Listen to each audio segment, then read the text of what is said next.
길을 찾은 사람들 네 번째 시간입니다. 마지막 시간이기도 합니다. 세례 요한을 통해서 주선자의 기쁨을, 또 니고데모를 통해서 하나님 나라를 보는 것, 또 사마리아 여인을 통해서 복음의 마중물이 되는 것을 우리가 생각해 보았습니다. 그래서 오늘은 말씀 제목을 어제를 벗고 오늘을 입다, 이렇게 제목을 잡아봤어요. 그래서 베데스다 연못에서 예수님을 만나서 길을 찾은 38년 된 병자의 이야기. 이게 꼭 1년 전에 이 본문으로 바로 이 제단에서 말씀을 전했던 본문입니다. 오늘은 이 베데스다 연못에 대한 이 설명보다는 이 이야기가 담고 있는 요한이 전하고자 하는 전체 메시지의 주제가 무엇인가에 더 집중해서 여러분들과 같이 말씀을 나누려고 합니다. 로키라는 영화가 있습니다.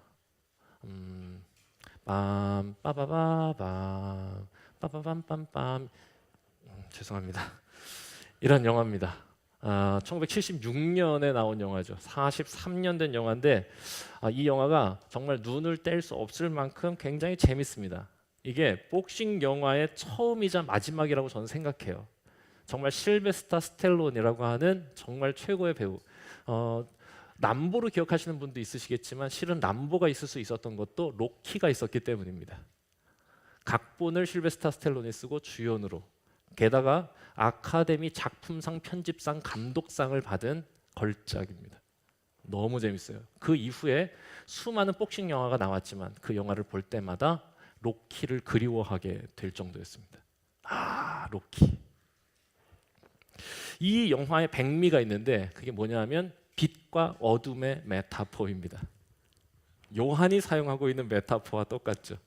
어떻게 이 메타포를 쓰냐 하면 이 로키 발보아라고 하는 청년이 30살인데 아무것도 이룬 것 없는 삼류 복서예요.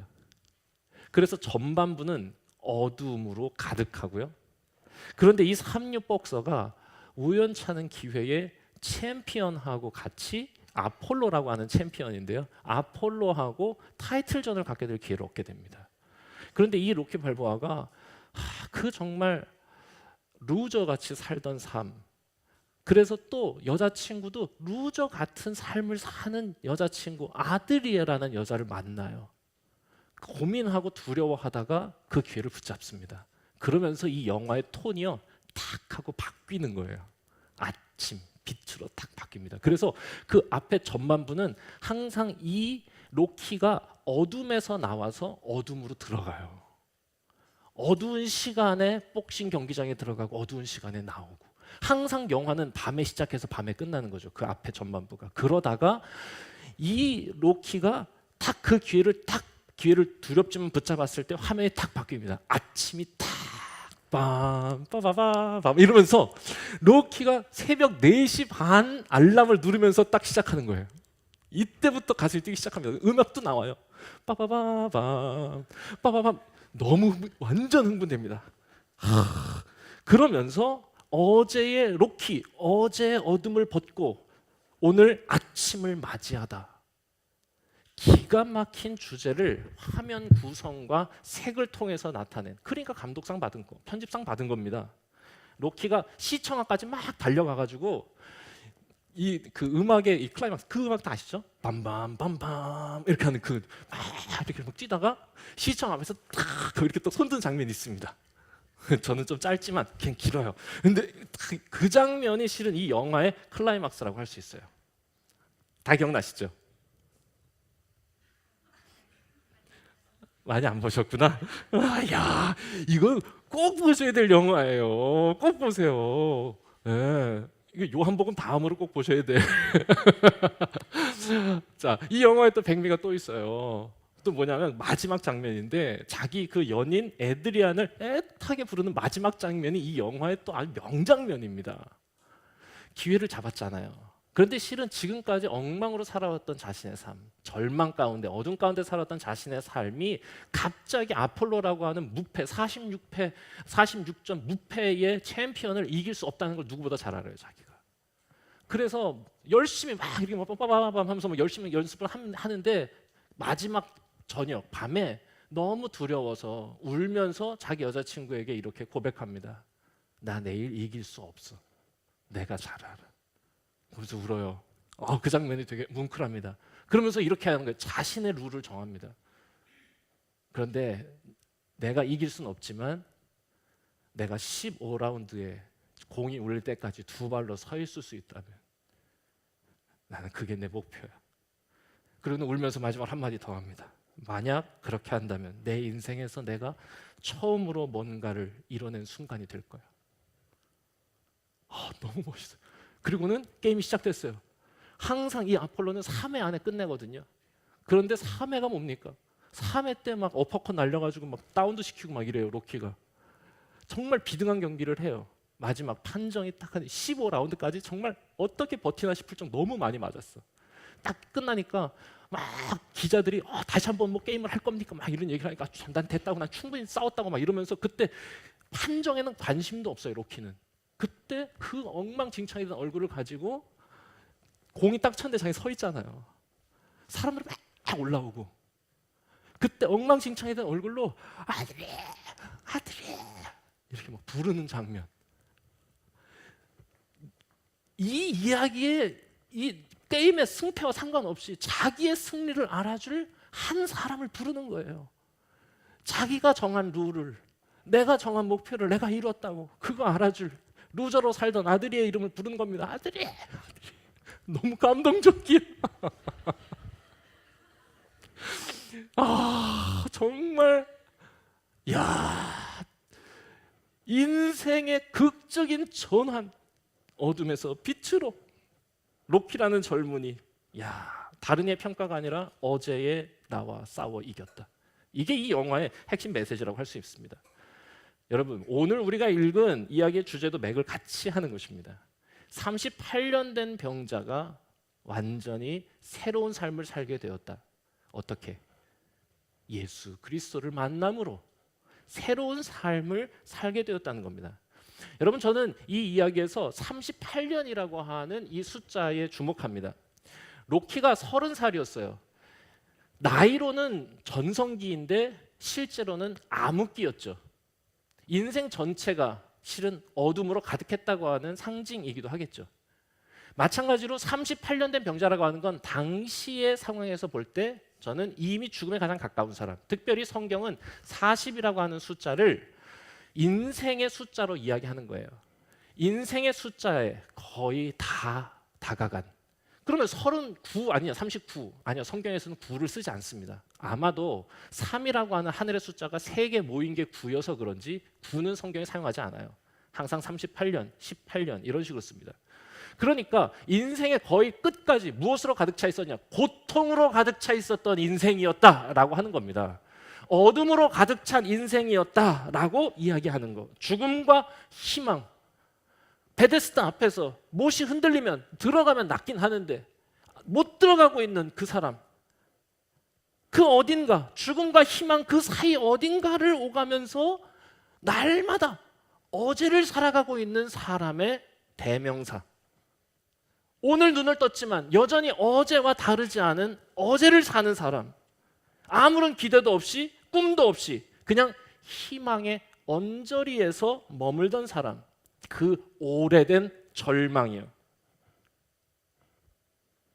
여러분, 연못이 그에게 희망이 될 수 있었을까요? 없어요. 연못은 전혀 이 희망이 될 수 있는 조건이 아닙니다. 이름은 자비가 있는 곳, 베데스다 아닙니까? 이름은 자비가 있는 곳인데 실상은 무자비한 곳이에요. 병이 낫는 곳인데, 그 안에 들어가면 병이 낫는 곳인데, 아이러니하게도 그 물이 동할 때 들어갈 수 있는 사람은 가장 건강한 사람, 가장 힘 있는 사람만 들어갈 수 있는 것입니다. 혹시 기억나십니까? 1년 전에 제가 그 베데스다가 특별히 어떤 연못이라고 말씀드렸는지, 무좀 전문 치료 연못이라고요. 병이 가장 경한 사람만이 들어갈 수 있는 아이러니한, 다시 말하면 희망이라는 이름을 가진 신기루다. 오랜 절망, 그러나 그가 쫓는 잘못된 이름의 신기루. 여러분, 이게 요한을 통해서 성령님이 우리에게 주시고자 하는 메시지예요. 모두가 여러분 물이 동하기를 기다리고는 있는데 실은 물이 동하면 어떻게 될까요? 전쟁터가 되는 거예요. 전쟁터가. 서로 먼저 들어가겠다고. 설령 누군가 먼저 들어가서 병이 낫는다 해도 여러분 그 자비의 집이라고 하는 이름의 베데스다는 무슨 소리로 가득할까요? 병이 나은 자의 환호요? 아니요. 오히려 반대로 낫지 못한 자의 탄식으로 가득할 거예요. 어떻게 이게 희망이라고 말할 수 있겠어요? 절대로 저는 그래서 이게 하나님이 일하시는 곳은 아니라고 단정지었던 겁니다. 하나님은 그런 분이 아니시니까 우리를 경쟁으로 몰아가고 우리를 탄식으로 몰아가는 게 아니에요. 희망과 기쁨을 주시는 분이에요. 요한이 여러분 말하려는 게 뭐냐? 저는 한마디로 이렇게 오늘의 메시지를 정리하고 싶습니다. 너희가 희망이라고 말하는 것에 매달려 살지 말아라. 이 베데스다의 이야기를 통해서 우리가 들어야 하는 메시지, 너희가 희망이라고 말하는 것에 매달려 살지 말아라. 그것이 38년 된 절망에서, 고통에서, 아픔에서 구원하지 못한다는 겁니다. 너희가 신기루처럼 쫓고 있는 그 희망이라고 하는 그 신기루, 그 허상, 절대로 너희를 구원하지 못한다. 그건 신기루다. 삶의 본질적인 문제에 대해서 그것들이 대답해 줄 수 없다고 이야기하는 거예요. 돈은 필요한 것이지만 우리의 질문에 답하지는 못합니다. 성공을 위해 노력하는 것은 우리가 마땅히 감당해야 할 일이지만 그것이 인생의 결승선은 아니지 않습니까? 신기루 같은 꿈, 신기루 같은 목표가 아니라 진짜 길이 있다는 것입니다. 이거를 얘기해 주고 싶은 것입니다. 그래서 요한은 21장에 걸쳐서 예수님의 이야기를 전하면서 그 핵심에 무엇을 두느냐? 그가 길이 되신다. 그를 따르라.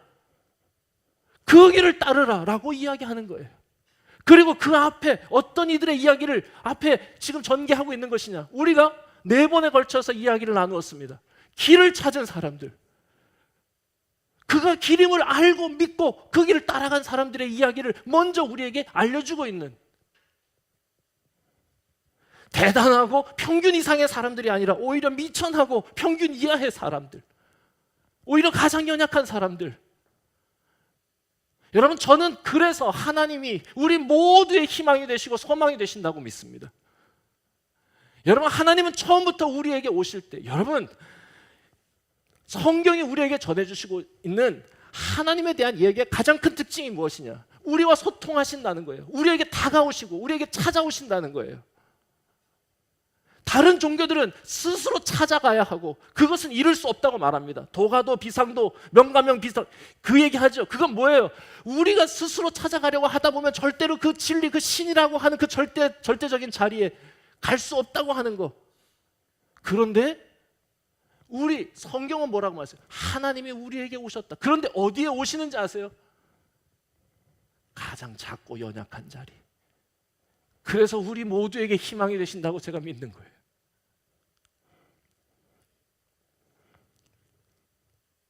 그분이 길이 되신다. 이것을 알고 그 길을 따르는 모든 사람들에게 길이 되신다. 예수가 길이다. 신기루 쫓다가 인생 허비한 사람이 여기 있다. 정말로 병을 낫게 하는 건 연못에 몸을 담그는 게 아니라 예수님 믿고 따르는 것에 있다는 거. 이게 정말로 이 요한이 우리에게 그토록 전하고 싶었던 메시지입니다. 여러분, 예수님 참으로 믿고 따르는 것이 인생의 길입니다.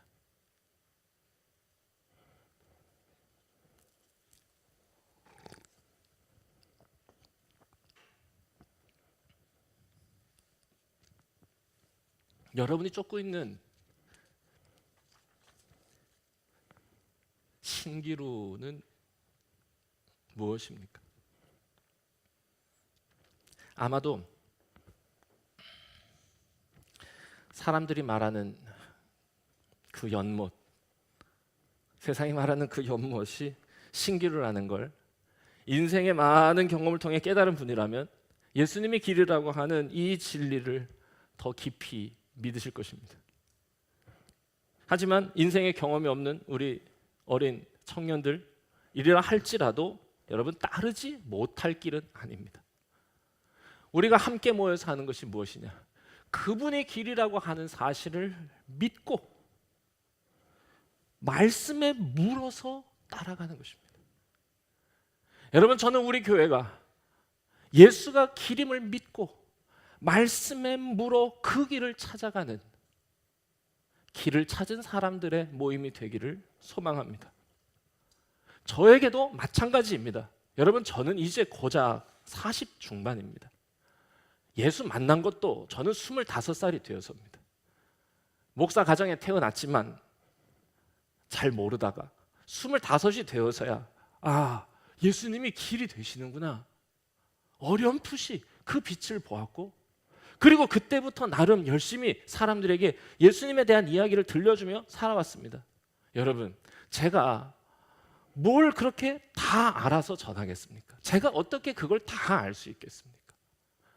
앞에 서서 설교하는 거, 그럼에도 불구하고 제가 감히 예수님이 길이라고 이야기할 수 있는 이유, 제가 다 알아서가 아니라 믿고 물을 때마다 한결같이 길을 보여주시는 하나님의 말씀이 있기 때문입니다. 하나님은 한 번도 20년의 영적 여정 동안 성경을 통해서 가르쳐주지 않으신 적이 없었어요.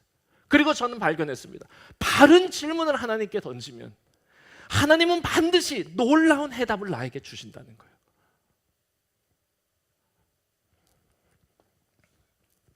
그래서 저는 스스로 제 자신을 이렇게 정의했습니다. 여행 가이드. 이번에 길을 찾은 사람들이라고 하는 주제를 가지고 말씀을 전하면서 주선자의 기쁨, 복음의 마중물, 실은 제 자신에 대한 정체성의 확인이기도 했습니다. 저는 여러분들에게 답을 주는 사람이 아니라 답을 찾게 하는, 답을 만나게 하는 사람이 되고 싶고, 또 그럴 수밖에 없습니다. 그 길을 찾아가는 것입니다. 저는 많은 성도들을 만나면서 또 같이 이야기하면서 발견하는 게 하나 있는데, 사람들이 예수님을 만나게 되는 길이 크게 세 가지가 있다는 거예요. 그러니까 세 가지는 뭐냐면, 첫 번째는 어떤 사람은 태어나면서부터 입에 십자가 물고 태어나는 사람입니다. 어떤 사람은 흙수저 물고 어떤 사람은 금수저 묻는데, 태어나면서부터 목사 집안에 태어나고 장로 집안에 태어나고 믿는 집안에 집사 집안에 태어나면 그 입에 십자가 물고 태어나는 것이다. 우리 교회에는 제가 생각하기에 약 한 70% 정도의 십자가 물고 태어난 이들이 있습니다. 또 하나는 어떤 사람은 인생의 위기나 어떤 특별한 경험을 통해서, 그러니까 자신의 한계를 느끼고 하나님을 찾는 경우죠. 그리고 또 하나의 경우는 뭐냐면, 이건 굉장히 약간 소수이기는 한데요, 삶의 의미를 찾아가 질문하다가 나는 누구인가? 나는 왜 사는가? 라고 하는 질문을 던지다가 하나님을 만나게 되기도 합니다. 이름하여서 모태신앙, 체험신앙, 지적신앙이라고 이름을 붙였습니다. 이렇게 다 시작을 하게 되는 거예요. 그런데 이게 다 모두가 다 한계가 있어요. 그러니까 모태신앙 같은 경우에, 특별히 이제 우리 애들은 다 모태신앙이죠. 그렇죠. 모태신앙이 아닌 경우는 없네요. 그래서 기도합니다. 한계가 있습니다. 모태신앙. 이거 너무 흔한 농담이어서 안 하려고 그랬는데, 모태신앙은 모태신앙이잖아요. 못해서 이게 하나의 문화로서의 생활 방식에는 익숙한데 체험과 깨달음이 없으면 금방 떠납니다. 저는 우리 아이들이 나이가 들어서 고등학교를 졸업할 때 성숙해지면 이게 뭔가라고 하는 질문을 던지다가 만약에 체험도 없고 깨달음도 없으면 교회를 떠나게 되거든요. 그런 일이 절대로 없기를 간절히 소망합니다. 지금 그래서 성경에 있는 거 너무 잘하고 있는 거예요. 말씀 속에서 그 깨달음을 얻는 것이니까. 체험신앙도 여러분 어떻습니까? 처음에는 뜨거운 것 같은데 상황이 호전되고 그게 자신의 삶이 되는 과정을 거치지 못하고 지적으로 이해되지 못하면 어떻게 돼요? 그냥 끝납니다. 지적신앙 마찬가지죠. 깨달음이 있어도 거기에 체험이 더해지지 않고 삶이 변화되면서 그것이 나의 거룩한 삶의 양식으로 자리 잡지 못하면 온데간데 없이 휘발되고 마는 거예요. 그런데 제가 여러분 오늘 이 자리에서 우린 다 각자 서로가 다 다른 삶의 영역에서 하나님께로 나온 사람들입니다. 다 각자 다른 길로 나왔지만 어떤 경우라도 참으로 예수님을 믿고 따르기 시작하면 동일하게 나타나는 현상이 있는데 그것이 무엇이냐? 오늘 말씀의 주제입니다. 어제와 싸우기 시작한다는 것이에요. 어제를 벗고 오늘을 입기 시작한다는 것입니다. 어제 따르던 신기루, 붙들고 있던 신기루를 버리게 되는 것, 이것이 길을 찾은 사람들에게 나타나는 공통점이라고 할 수 있어요. 여러분, 38년 된 이 병자에게 주님이 요구하신 게 뭡니까? 딱 한마디 하십니다. 자리를 들고 일어나라. 38년 동안 엉덩이 붙이고 있던 어제를 들고 일어나라. 38년간 따라가려고 했던 그 신기루 같은 연못, 거기에서 떠나가라.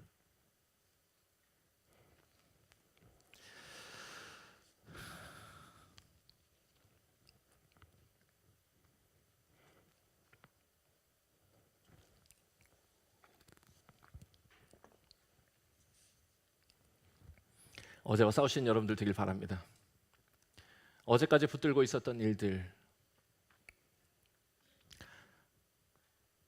그것이 우리들에게 희망이 되지 못하는 거, 하나님 안에서 말씀에 물어 깨닫게 되는 우리 거룩한 공동체 되기를 바랍니다. 우리가 엉덩이 붙이고 있었던 잘못된 신기루, 솔직하게 자신에게 직면하고 또 그것에서 떠날 수 있도록 힘 주시고 깨달음 주시고 인도해 주시는 하나님의 은혜를 누리실 수 있기를 주의 이름으로 축복합니다. 예수님은 처음부터 계속 이 말씀을 하셨어요. 예수님의 첫 설교, 그 프레임이 무엇이냐? 들었으나 이르노니라고 하는 프레임입니다. 이렇게 말씀하십니다. 너희가 살인하지 말라 들었으나 나는 너희에게 이르노니 말로도 죽이지 마라. 너희가 간음하지 말라 들었으나 나는 너희에게 이르노니 마음으로도 하지 마라. 너희가 이웃을 사랑하나 들었으나 나는 너희에게 이르노니 원수도 사랑하라. 여러분, 이게 무슨 얘기입니까? 어제와 싸우라는 거예요. 어제 네가 들었던 것과 싸우라는 거예요. 어제 이것으로 충분하다고 여겼던 표면적 말씀의 의미에 머무르지 말고 오늘 너에게 요구하시는 하나님과 함께 해야 할 일에 눈뜨라는 것입니다. 여러분, 많은 사람들의 신앙에서 저는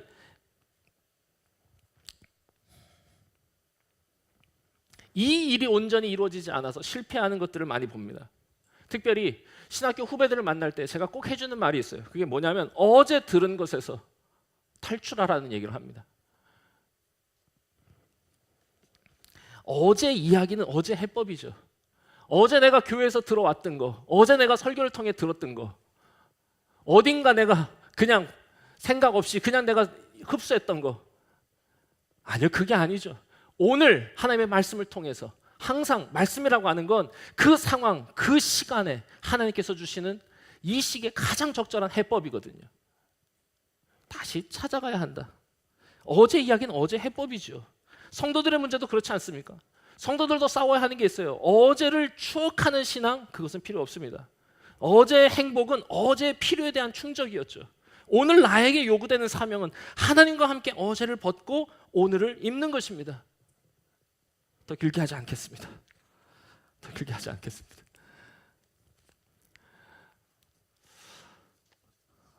우리들의 어제와 싸우면 좋겠습니다. 우리 지난 수련회 너무 좋았죠. 너무 좋았어요. 여는 예배부터 좋아서 마치는 예배까지 모든 시간이 정말 함께한 모든 시간이 다 좋았습니다. 날이 좋아서 날이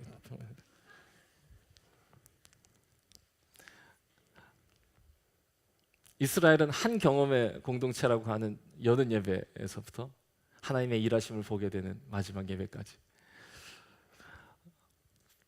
홍해를 건너면서 하나의 경험을 했던 이 이스라엘, 그래서 믿음의 공동체가 됐죠. 여러분, 이 홍해를 건넜던 이스라엘의 최대 적이 여러분 뭔지 아세요? 싸워야 했던 적, 과거입니다. 과거, 그들의 과거. 여러분, 여기 우리 다 같이 모이셨죠? 우리 새 마음으로 새롭게 신앙생활하려고 모인 곳이에요. 이 작은 교회에 우리가 싸워야 할 가장 큰 적이 무엇이냐? 우리의 어제입니다. 어제 갖고 있던 신앙, 어제 갖고 있던 내 태도, 성경에 대한, 하나님에 대한, 예배에 대한, 물질에 대한, 헌신에 대한 나의 태도, 내 마음. 우리에게 이렇게 말씀하시는 것 같아요. 내 자리를 들고 일어나라. 계속 그 태도 유지하면서 그 자리 머물면서 거기에 엉덩이 붙이고 있으면서 헛된 신기로 쫓지 말고 자리를 들고 일어나라. 새 마음으로, 새로운 태도로, 새로운 꿈으로, 새로운 도전으로 어제를 벗고 오늘을 입어봐라. 내가 너에게 있다. 내가 너와 함께 할 것이다. 내가 길이 된다. 오늘은 말씀을 마치고 여러분들과 함께 파송 찬양으로 존 뉴튼의 나 같은 죄인 살리신을 찬양할 것입니다. 존 뉴튼, 이 사람은 본래 노예를 파는 노예 상인이었습니다. 당시의 노예는 아프리카에서 닭장처럼 그냥 딱 누울 수 있는 공간에 사람들을 다 집어넣고 몇 달 동안 배를 몰고 와서 파는 일이었습니다. 중간에 당연히 가만 누워 있으니까 다 죽어가고 죽으면 빼서 바다에 던지고, 그 일을 하면서도 마음에 불편함이 있었던 것 같아요. 그러다가 큰 풍랑을 만납니다. 그 자리에서 믿는 사람들하고 같이 손을 잡고 기도하다가 너무 놀랍게도 풍랑이 그치는 경험을 해요. 그리고는 그때부터 체험 신앙으로 시작한 것이죠. 그때부터 이 존 뉴턴이 무엇을 하기 시작하느냐, 그때부터 하나님을 믿기로 작정하고 그 길을 따르면서 10년간 말씀을 읽고 깨닫고 삶의 문화로 자신을 채워가기 시작합니다. 그리고는 성공의 목사가 되어서 여러 찬송가 곡을 작사하고 곡을 쓰게 됩니다. 그것이 나 같은 죄인 살리신이에요. 그 가사가 무엇입니까? 나 같은 죄인 살리신 주 은혜 놀라워, 잃었던 생명 찾았고 광명을 얻었다. 어제의 그 어두웠던 삶을 버리고 정말로 주님을 만나면 어떤 일이 일어납니까? 내일을 이야기하기 시작하고 어둠을 버리고 오늘을 입는 변화의 일이 우리에게 시작된다고 믿습니다. 말씀 정리하겠습니다. 38년 된 병자에게 찾아오신 예수님은 그에게 자리를 들고 일어나라 하면서 그에게 어둠을 벗고 빛의 오늘을 입기를 요구하시고 또한 그렇게 입혀 주셨습니다. 신기루 같았던 연못이 아니라 실은 예수 그리스도를 만나는 것이 우리를 오랜 절망에서 아픔에서 구원해내는 길이라고 하는 것을 그에게 보여주기 위함이었습니다. 여러분, 우리 모두가 우리의 과거의 어제의 삶의 자리, 거기에 엉덩이 붙이고 헛되고 신기루 같았던 것을 추구하며 살았다면 이 시간 하나님 앞에서 솔직히 자신을 돌아보면서 그것들로부터 나를 옮겨서 하나님이 원하시는 아름다운 내일을 만들어가는 거룩한 하나님의 사람들 다 되길 바랍니다. 기도하겠습니다.